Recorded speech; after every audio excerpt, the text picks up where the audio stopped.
Bonjour à toutes et à tous, bienvenue dans Workwell et vous sur A-News Workwell. Le thème de cette émission, des projets sociaux pour une entreprise plus humaine. Aujourd'hui, nous mettons donc en lumière cette belle initiative menée par les Bureaux du Cœur qui est de proposer à une personne sans domicile fixe de loger dans les locaux d'une entreprise hôte durant quelques mois. Pour mieux comprendre, je vous laisse découvrir en images un extrait de notre reportage qui a été réalisé chez Danone France.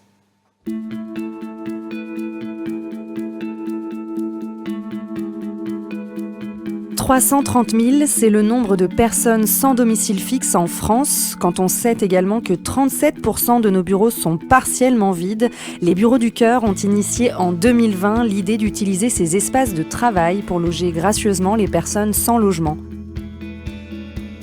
Danone France fait partie de ces entreprises qui mettent à l'abri un invité en situation de précarité.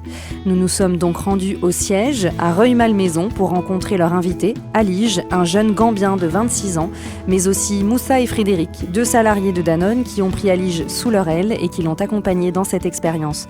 Mais alors comment a commencé cette aventure humaine ? Je revois encore le premier jour où Manuel Martins nous a présenté ce projet.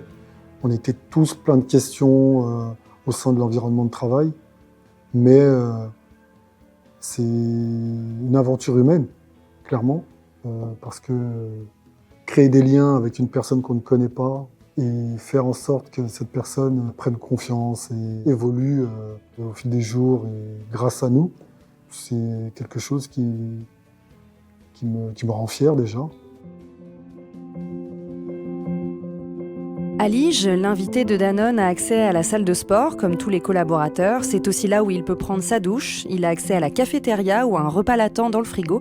La salle de repos fait office à partir de 18h de chambre à coucher et il peut même regarder la télévision dans une salle dédiée. Vous avez la possibilité de voir le reportage en entier sur notre site A-News Workwell, donc je vous invite à le visionner jusqu'au bout.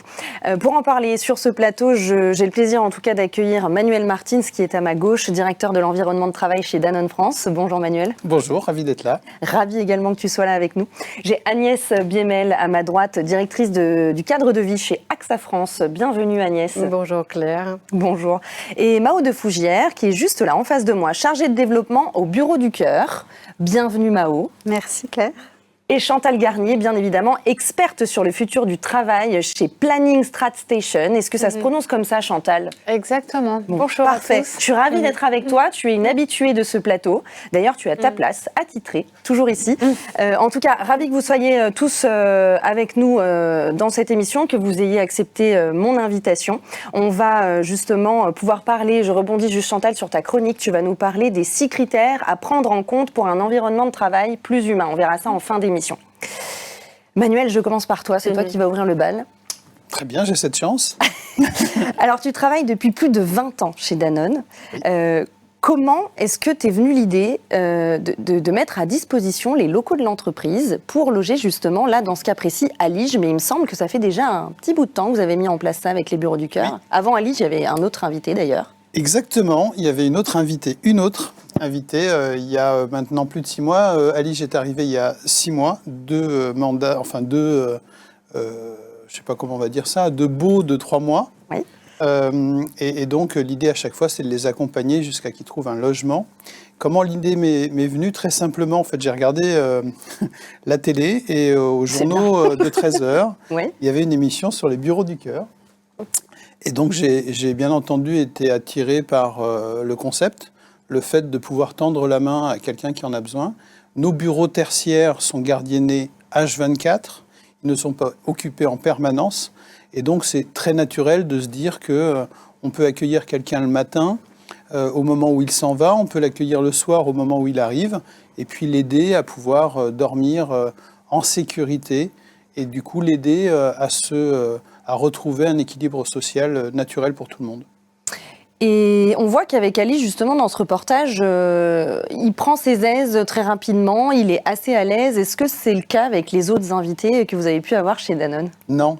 Et puis Ali, je n'étais pas comme ça au tout départ. Il faut dire que quand on arrive dans une grande entreprise, c'est quand même assez impressionnant. On arrive dans un hall, souvent c'est des halls qui sont assez vastes, et ce n'est pas du tout les milieux qui sont les leurs.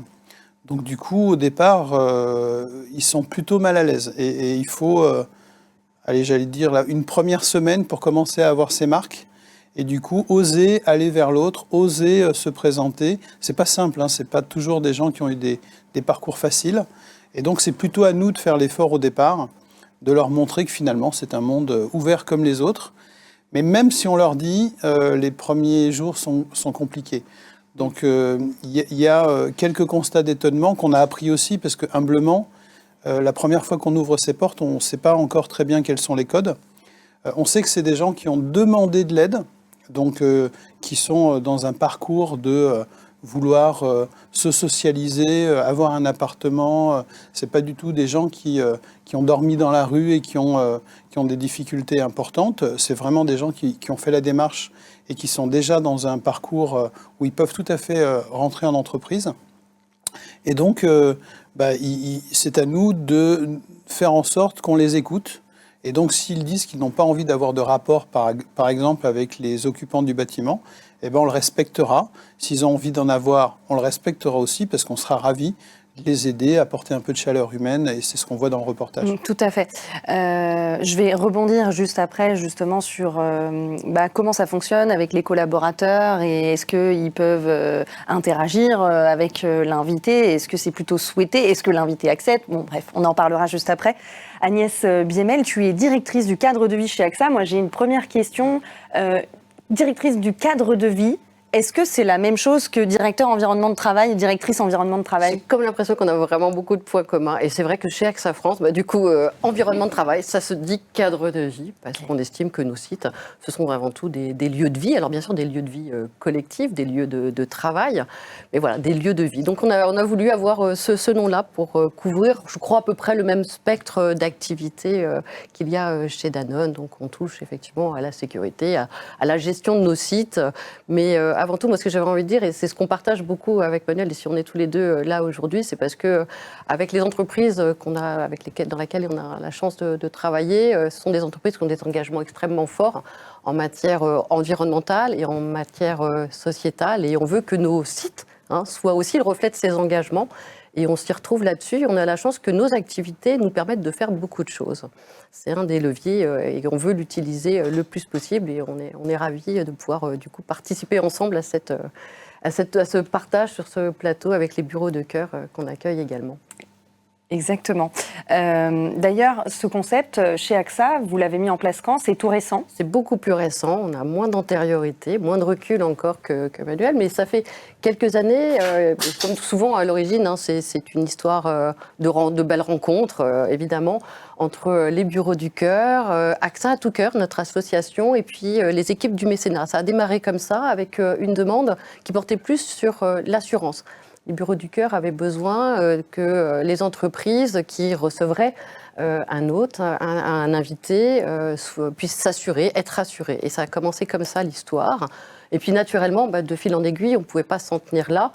Et on s'est tous dit, on va aller plus loin et on va faire comme d'autres entreprises, comme Danone, et on va accueillir quelqu'un en nos locaux. Voilà, donc le début de l'histoire, il est tout récent, c'est fin 2022. Je crois que le début des échanges, et on a juste démarré cette année vraiment les échanges pour regarder comment mettre en place l'accueil d'un invité.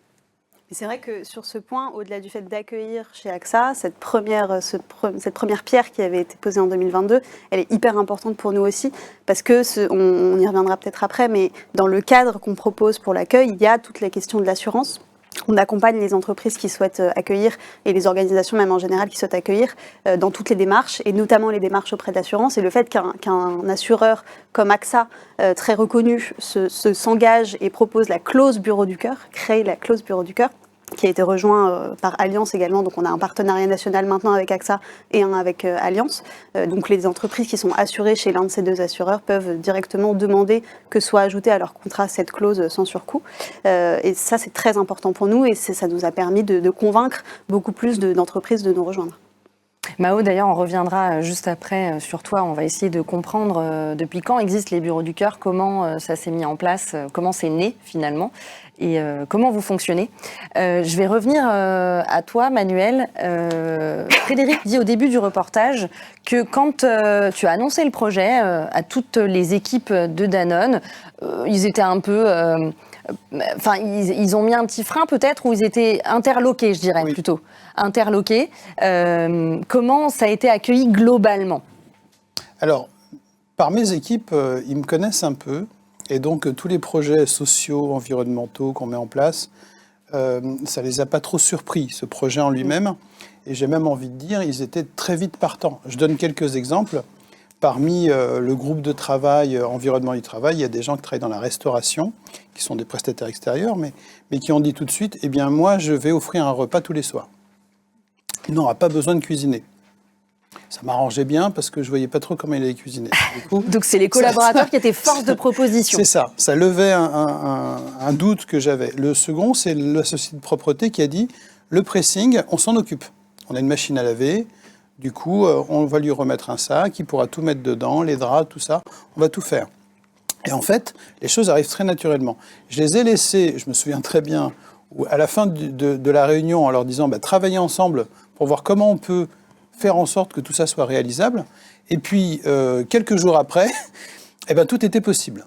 Bon, je trouve même... Mais tu as une équipe incroyable aussi. Je pense que quand on dit allez, est-ce que vous voulez bien tendre la main à quelqu'un qui est dans le besoin, honnêtement, on s'arrange.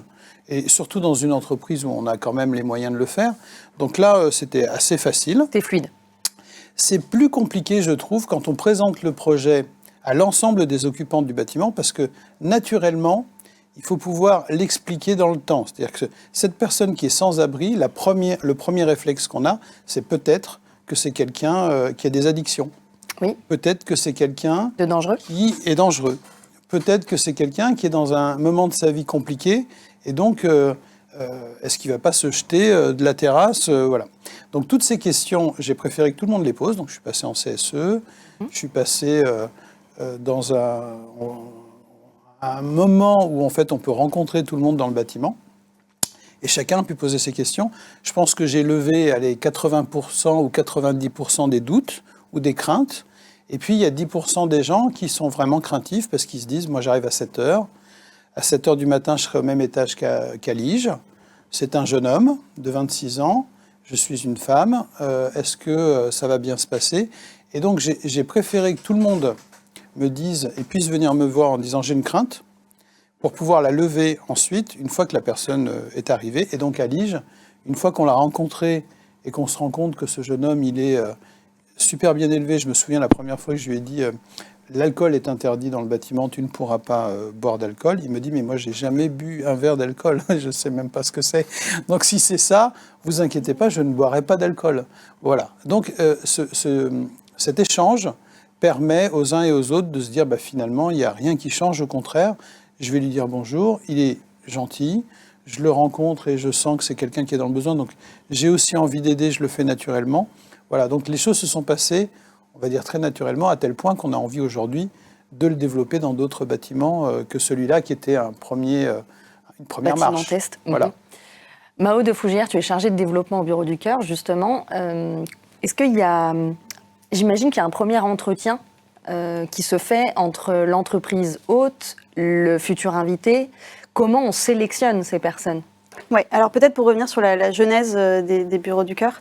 Les Bureaux du Cœur, c'est une association qui est très récente, qui a été créée en 2020 par des entrepreneurs nantais. Donc c'est une association qui est née à Nantes, qui donc eux-mêmes étaient dirigeants d'entreprise, qui sont partis du constat que d'une part, 330 000 personnes aujourd'hui sont sans domicile en France, comme on disait dans le reportage, et que dans le même temps, seulement 30% du temps, les bureaux sont occupés aujourd'hui avec... le passage des salariés, ça fait qu'ils sont vides 70% du temps. Et alors qu'ils sont souvent chauffés, climatisés. Et donc, ils se sont dit, mais il y a quelque chose à faire, il y a quelque chose qui ne va pas. Et donc, nous, on va faire en sorte d'accueillir dans nos propres locaux, en tant que dirigeants d'entreprise, des personnes qui en ont besoin. Et on va travailler ensemble à lever les potentiels freins à un accueil dans une entreprise. Ce qui est intéressant en lien avec AXA et Danone, c'est que c'est des dirigeants de PME qui ont monté l'association. Et donc, historiquement, c'est un projet qui s'est plutôt adressé à des plus petites entreprises. C'était vraiment vécu comme un projet d'équipe où toute l'équipe était incluse dans le projet, avait un lien, enfin, avait la possibilité, en tout cas si l'invité le souhaitait aussi, de nouer un lien avec l'invité. C'est un petit peu différent dans les grandes entreprises. On est ravis d'avoir des grandes entreprises depuis Danone maintenant qui nous rejoignent et de plus en plus qui sont intéressées. Mais ça remet aussi un petit peu en question notre modèle et c'est une réflexion qu'on a en cours avec nos partenaires entreprises, parce qu'il y a d'autres choses très, très positives qui arrivent, comme l'engagement des prestataires du bâtiment qui eux-mêmes veulent également participer à cet acte de solidarité. Mais ça fait que c'est vrai que tous les milliers de collaborateurs qui sont sur le site ne peuvent pas forcément être impliqués dans le projet. Bien sûr. Sur la question du cadre, oui, il y a une crainte, on voit, par rapport aux entreprises, aux collaborateurs qui sont dans ces entreprises, il y a une crainte. Est-ce qu'il y a une sélection ? Oui. Alors justement, nous, les bureaux du cœur, ce qu'on propose, en fait, c'est un cadre pour permettre à ces entreprises de s'engager. Et donc, on anime une relation tripartite entre, d'une part, donc, une entreprise ou organisation autre. D'ailleurs, on a des associations, des organismes publics qui accueillent aussi.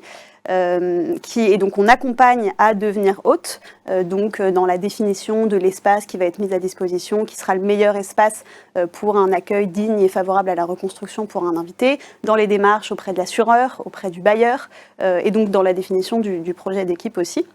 Et donc une fois qu'une entreprise est prête à devenir hôte, on anime cette relation avec d'autre part un organisme partenaire qui est souvent soit une association, soit un organisme d'insertion par l'activité économique par exemple, ou un organisme public type mission locale qui s'occupe du suivi social de jeunes, qui elle va parmi ses bénéficiaires identifier des personnes qui pourraient être intéressées par le dispositif et répondre à un certain nombre de critères qu'on a définis. Quels sont ces critères ? Qui sont que la personne doit être majeure, doit être seule, donc il n'y a pas de famille. Pas d'animaux.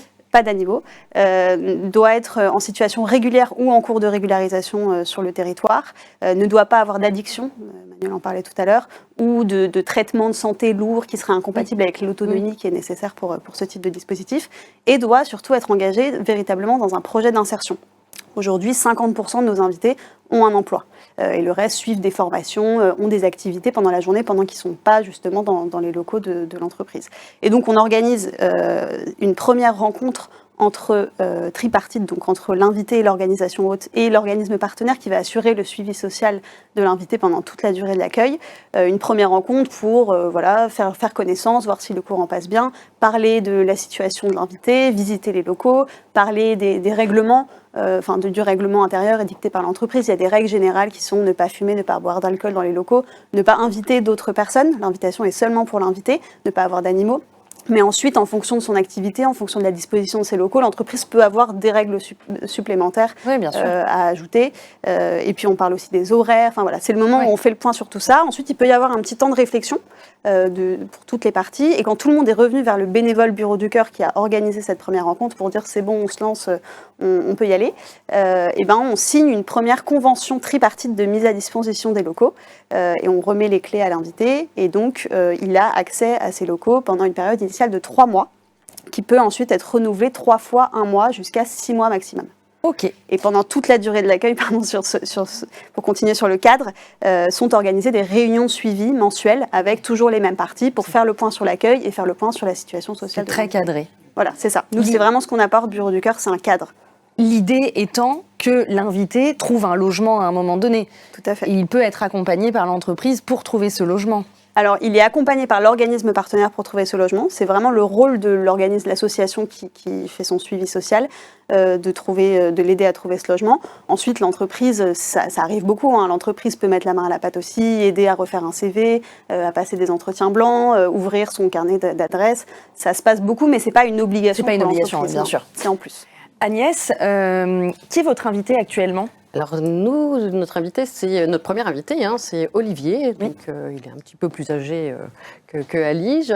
Il a surtout un beau projet. Il est accompagné par une très belle entreprise, association partenaire qui est Ares. Je me permets de les citer, tu m'autorises, Mao, parce qu'on travaille aussi par ailleurs avec eux beaucoup. On les apprécie énormément. Et c'est vrai que c'est par eux qu'est arrivé Olivier, qui est lui dans un projet. Alors il est en phase de formation, mais accompagné par Ares.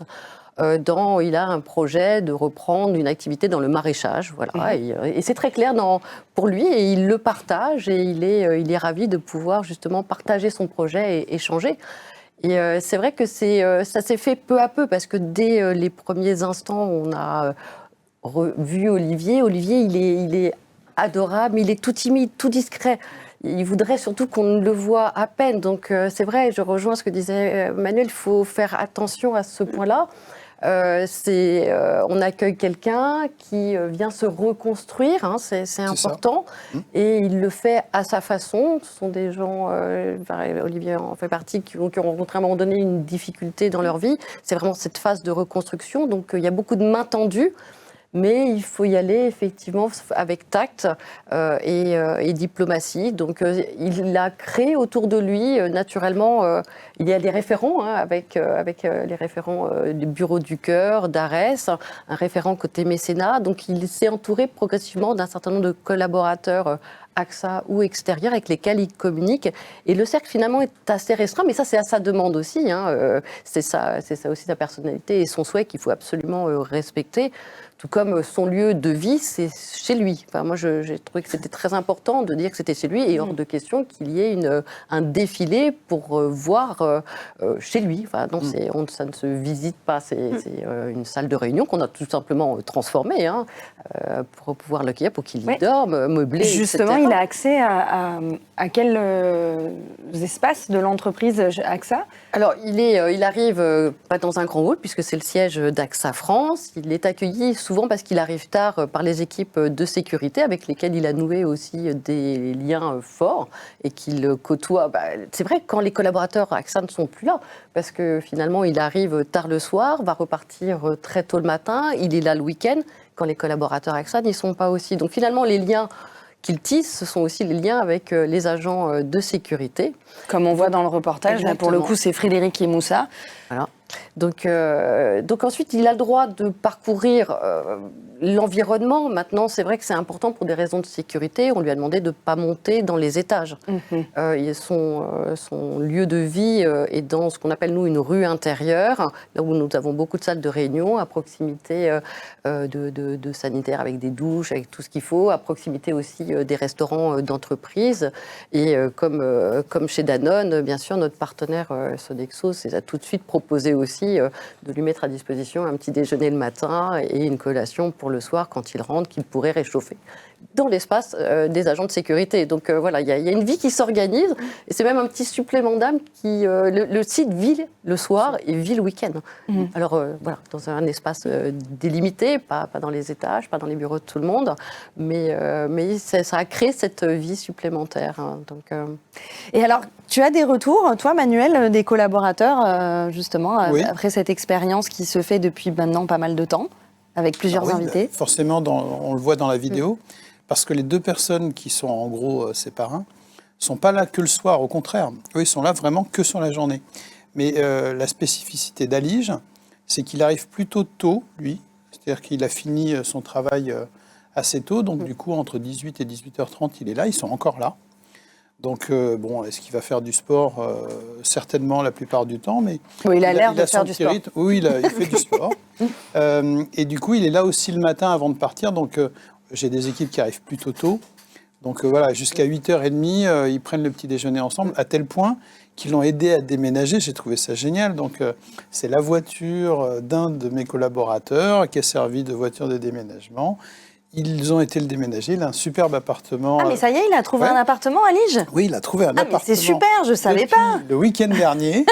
Donc, on va bientôt accueillir un nouvel invité. Génial. D'ailleurs, pour tout vous dire, je dois appeler les bureaux du cœur tout à l'heure, mon correspondant, pour le futur. Fais-le maintenant, voilà. Comme ça, on aura ça. Et donc, du coup, il a trouvé un appartement en colocation sur Bagnolet. C'est super. Depuis le week-end dernier, on est ravis pour lui. Bah oui. Et pour tout vous dire, il a tellement noué de liens avec les uns et avec les autres qu'on... Il ne voulait pas qu'il parte. Voilà. Donc à la fin, il y a un petit côté « Ah bah zut, comment on va faire ?» Et du coup, il va revenir, on va faire un petit dîner tous ensemble. Voilà. Mais il y a des liens humains qui sont extrêmement forts, ce que tu racontes Agnès. C'est exactement ça. Avec les personnes qui sont là au quotidien, qui se rendent compte que c'est quelqu'un qui a besoin d'une main tendue, mais qui est adorable. Et voilà, donc c'est une histoire humaine comme il y en a tant d'autres. Moi, je trouve ça extraordinaire. Après, les occupants en interne, c'est lui qui a choisi de ne pas avoir tellement de liens. Bien sûr, mais après, on fait avec notre personnalité aussi. Hein. Exactement. Et peut-être que le prochain ou la prochaine. Elle voudra nouer des liens avec l'interne, et là, on aura des gens qui vont l'aider à faire son CV, qui vont l'aider, ou plutôt qui vont prendre un café avec lui le matin. Tout est possible, mais en tout cas, je trouve ça, ce qui à chaque fois me fait plaisir, c'est que c'est très simple. C'est pas du tout complexe. Le sujet le plus complexe, à la limite, j'ai bien aimé, parce que vous en avez parlé toutes les deux, c'est l'assurance. À chaque fois que parce que de temps en temps, les bureaux du cœur me demandent de répondre à quelques appels de grandes sociétés qui ont envie de se lancer, donc c'est un appel au peuple, n'hésitez pas. Souvent, le sujet, c'est l'assurance, parce que ça fait peur au directeur assurance.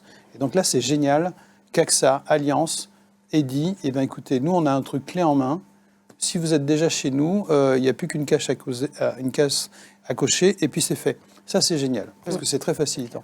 Mais les liens, ils sont forts, parce qu'effectivement, avec l'équipe, je crois qu'il n'y a pas une journée, surtout pendant les 2 premiers mois, où Olivier et Emmanuel, qui sont dans mes équipes, ne s'appellent pas, que ce soit pour avoir besoin d'un un sujet, je sais pas, pour brancher son portable, ou pour, parce que je m'ennuie, qu'est-ce que je peux faire? Bon, finalement, c'est un peu mort, Nanterre, je vais aller sur Paris. Enfin, voilà, il y a des échanges extrêmement simples. L'anniversaire a été fêté, entre l'équipe et Olivier. Voilà, ça se noue. C'est super. Ils sont à la fois fiers, c'est dans la réciprocité, c'est juste une belle aventure humaine, quoi. D'ailleurs, ce choix du terme invité, on aurait pu dire le copain qui vient à la maison, ou pourquoi invité? Alors, invité, c'est un terme auquel on tire beaucoup, qui était important pour nous, parce que ça se différencie de l'hébergement, du logement. C'est vraiment un accueil. On tient aussi beaucoup au terme accueil chez un hôte. Donc, les termes sont importants pour nous au Bureau du Cœur. Et invité, parce qu'il y a 0 contrepartie. En fait, c'est une personne qui est véritablement invitée. Oui, c'est vrai qu'en général, quand on invite quelqu'un à la maison, on lui demande pas forcément de faire la l'argent. vaisselle, ou voilà, c'est ça. Et j'aime bien l'idée que, en fait, c'est une démarche aussi de l'entreprise. Parce que, du coup, c'est nous qui invitons. Tout à Donc fait. ça nous rend aussi responsables. J'aime bien le terme. Ok, très beau terme. En tout cas, je me sentais obligée de poser la question. Donc on est d'accord. Mao, l'objectif c'est de trouver un logement. On a vu, Ali, il a trouvé un logement, c'est super. Je viens de le savoir aussi en même temps que vous, donc je suis très contente. Les bureaux du cœur, ça touche quelle ville en France?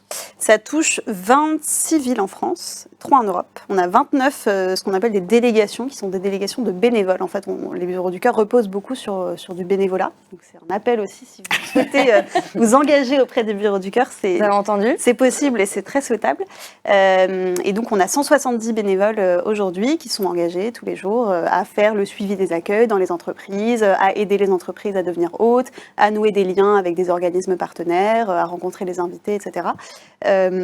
Et donc, ces bénévoles sont présents, sont organisés en délégation dans 26 villes en France et 3 en Europe, Bruxelles, Barcelone et Lisbonne. D'accord. Secteur public concerné également? Secteur public tout à fait concerné également, à la fois en tant qu'organisme partenaire parfois, mais aussi en tant qu'hôte. C'est le début. On a quelques organismes publics qui nous ont rejoints. Il y a France Travail là, à Paris qui va accueillir bientôt, qui vient de devenir hôte officiellement au Bureau du Cœur, ce qui a quand même beaucoup de sens pour un organisme comme France Travail. Mais il y en a d'autres aussi. Il y a la CARSAT en Bretagne, il y a la CAF aussi. Et puis la mairie de Paris avec qui on est en discussion, c'est pas encore fait, mais qui sont très intéressés en tout cas. Très bien. Je vais passer à toi, Chantal. Tu as une chronique, il me semble. Tu vas nous parler effectivement des 6 critères à prendre en compte pour un environnement de travail plus humain. Je te donne la télécommande, tu vas pouvoir faire passer tes slides. En fait, l'idée, c'est d'élargir un petit peu la discussion, parce que là, on a parlé d'initiatives des bureaux du cœur, mais je voulais juste vous montrer qu'on pourrait avoir plein d'initiatives. On ne va pas pouvoir répondre à tout, évidemment. Alors, pour moi, déjà, c'est ça, par rapport à ton sujet, Claire, une entreprise plus humaine, c'est une entreprise qui colle à la réalité de la société actuelle et à sa diversité, et qui va faire en sorte que chacun se sente bien intégré. Ça, c'est interprétation. Et donc, effectivement, si on veut élargir la discussion, avoir un petit peu la big picture, le panorama, moi, je proposerais bien 6 critères à prendre en compte. Donc, des critères sociodémographiques, des critères socioculturels, socio-économiques, psychologiques, physiques et des critères sociétaux. Et pour chacun, on va voir rapidement de quoi on parle et je vous donnerai un exemple dans les bureaux du cœur. Alors, les critères sociodémographiques, c'est les plus simples, hein, bien évidemment. Donc, c'est tout ce qui est genre, homme, femme, l'âge, senior, les jeunes dont on parle, l'identité de genre, la situation de famille, le lieu d'habitation. Et un exemple que j'ai trouvé remarquable, c'était chez Ubisoft, donc à leur siège social. Alors, il faut savoir, ils ont 3 catégories de toilettes. Donc, ils ont les toilettes hommes, femmes exclusivement. Donc ça, c'est une obligation légale. Après, ils ont des toilettes non genrées, comme on voit là le sticker qui est collé sur la porte. Là, c'est comme dans les trains ou dans les avions, en fait. Hein, donc tout le monde peut y aller dans ces toilettes-là. Et après, ils ont une 3e catégorie de toilettes, c'est les toilettes hommes-femmes, sauf qu'une femme peut aller dans les toilettes des hommes et un homme peut aller dans les toilettes des femmes, selon la sensibilité ou l'identité de genre. Voilà. Donc en fait, ils peuvent répondre à tous les cas de figure. Ils collent vraiment à cette évolution de la société. Très bien. C'était assez remarquable. Les critères socio-économiques, donc le logement, l'éducation, le niveau de revenu, le type de contrat, CDD, CDI, la relation commerciale que j'ai avec l'entreprise, que je suis partenaire, client, visiteur. Bon. Un exemple que j'aime beaucoup, alors il ne date pas d'hier, mais moi j'aimerais bien aussi le promouvoir et faire en sorte qu'il fasse des émules, c'est le co-living que propose Davidson. Donc, Davidson, c'est un cabinet de conseil, ils sont basés à Boulogne-Billancourt, c'est quand même 1300 collaborateurs, hein, c'est pas le petit cabinet. Et ce qu'ils font, eux, enfin, ils partent d'un constat simple, c'est que c'est assez difficile de se loger à Paris, c'est cher, c'est compliqué. Donc ils proposent à leurs jeunes recrues 7 studios, ils sont basés à Clamart, avec des espaces communs, donc en mode co-living, voilà, et à des prix modérés évidemment par rapport à Paris. Donc ça, je trouve que on devrait le voir plus souvent parce que cette initiative date quand même il y a 10 ans. Les critères socio-culturels. Alors la religion, l'origine sociale, le statut, cadre, non-cadre, l'origine ethnique. Un exemple remarquable que j'ai vu récemment, c'était à Val d'Europe. Donc c'est Deloitte qui a ouvert un grand centre de formation, la Deloitte University, IMIA, donc Europe, Moyen-Orient et Afrique. Et donc vous comprenez, ils ont aménagé une salle de réunion comme salle de prière. Parce qu'effectivement, ils ont des collaborateurs qui ont besoin de prier, de par leur religion. Et vous remarquez, multi-faith, donc toutefois confondus. J'avais bien aimé aussi cette initiative. Des critères physiques, donc vous voyez, il y a beaucoup de critères. Hein. L'apparence, la taille, le poids, ça peut aller très très loin. La maladie invalidante, le retour de longue maladie, le handicap physique visible ou invisible. Ce que j'ai vu récemment, c'était d'intéressant pour moi en tout cas, c'est à la Mutualité française. Ils ont rénové leur siège social, rue de Vaugirard. Et là, ils ont ce que moi j'ai appelé des escaliers escamotables. Ça a été ma première impression. C'est cet escalier qu'on voit ? Oui. Alors, j'ai pris une photo, on voit, en fait, il est partagé en deux. C'est-à-dire que quand on est en fauteuil roulant, on se met au-dessus de l'escalier, on appuie sur un bouton, et en fait, les marches s'escamotent et deviennent une surface plane, lisse, et ce qui fait que en appuyant sur le bouton, j'ai la plateforme qui s'abaisse, j'arrive au même niveau que les escaliers, les marches escamotées, on va dire, et donc je peux rouler sans prendre de risque. Après, je rappuie sur mon bouton et là, par magie, enfin moi j'adorais voir ça, hein, les marches reviennent et reprennent leur forme d'origine, et une personne valide peut très bien les emprunter. Ça, c'est assez remarquable. Pour la petite histoire, j'ai vu qu'il y en a aussi à Notre-Dame de Paris et dans les ministères. C'est assez haut de gamme, mais c'est vraiment super. Les critères psychologiques. Alors la santé mentale, on en parle beaucoup, la charge mentale, le burn-out, le handicap psychique ou mental, le handicap cognitif, on parle beaucoup des 10, des neurodivergences. Et un exemple que j'aime bien aussi, c'est chez Orange, à Bridge, à Issy-les-Moulineaux. Donc ils ont fait un parcours sonore, ce qu'on appelle un parcours sonore. C'est-à-dire que vous allez avoir différents environnements de travail avec différents niveaux de bruit. Les bruits sont adaptés dépendamment de l'activité. On a des environnements silencieux, confidentiels, ou plus vivants, plus dynamiques, dépendamment de ce que l'on fait. Et ce qui est intéressant, c'est parce que ça, c'est assez classique, vous me direz, mais ce qui est intéressant, c'est qu'ils se sont basés sur les besoins, le ressenti des personnes qui sont les plus sensibles au bruit. Et il se trouve que ce sont les neurodivergents neurodivergents et en particulier les autistes qui ne supportent pas le bruit et qui aiment bien aussi que tout soit bien ordonné, bien clair, etc. Et donc, ils ont fait un space planning. En fait, ils ont fait un mapping de leur environnement de travail basé sur ces besoins-là. Et donc, on est au top du top, quoi. On est à l'idéal du parcours sonore. Et en fait, ce qui est intéressant, c'est que nous tous, en tant que salariés, on souffre du bruit, hein, sauf qu'on n'ose pas trop le dire. Mais là, ça a été fait, effectivement, de façon complètement idéale. D'ailleurs, maintenant, on a les cabines isolées. Alors, c'est un peu différent, mais on peut se mettre dedans pour travailler tranquillement, passer un call, être plus tout à fait. Voilà, dans le silence pour réfléchir. Et là, on a travailler. un environnement de type bibliothèque. En fait, Oui. et en fait ils ont encore poussé le bouchon plus loin parce qu'il y a toute une lisibilité, c'est-à-dire il y a un code couleur qui fait que intuitivement, on sait qu'on est dans une zone où on peut parler. Typiquement, ils ont pris leur charte graphique. Donc, quand on est dans une zone orange, orange vif, on sait qu'on peut parler. Quand on est dans une zone avec des couleurs un peu plus pastel, on sait que c'est plus feutré. D'accord. C'est vraiment génial. Hein. Et le dernier, donc on atterrit, effectivement, on revient à nos bureaux du cœur. Parce que là, on est sur des critères sociétaux, c'est-à-dire des critères qui sont basés sur les grands changements sociétaux actuels, tels que le télétravail, la flexibilité, et aussi l'ouverture d'un immeuble de bureau au voisinage. Avant, on était un peu bunkerisé, c'est-à-dire on arrivait, on parlait surtout à personne, hein, tout était fermé. Là, de plus en plus, il y a vraiment une tendance à s'ouvrir à son voisinage, aux habitants du quartier, les étudiants, les personnes âgées aussi, les SDF, les associations, les startups, etc. Et donc, les bureaux du cœur, on en a bien parlé, sont un de ces exemples d'ouverture et d'adaptation à la société qui nous entoure. Et pour conclure... Tu avais des chiffres, je crois. Oui, parce qu'en France, on aime bien les chiffres quand même. Donc, on a 2 chiffres qui sont imposés. Hein. Mais juste se les redire, par rapport au handicap, donc en France aujourd'hui, on a 3,5% en moyenne des salariés qui sont en situation de handicap. L'objectif est de 6%. On a également un index de l'égalité professionnelle femmes-hommes, basé sur un certain nombre de critères. Et donc, on voit l'écart, donc 88-100, c'est-à-dire qu'on a un écart de 12, en fait, des femmes par rapport aux hommes, basé sur différents critères, dont la rémunération, mais pas que. Et 2 scores que je découvrais, je trouve intéressant à partager ici. C'est ce qu'on appelle le Senior Score. Donc, c'est une association, c'est Senior Force Plus qui fait ça.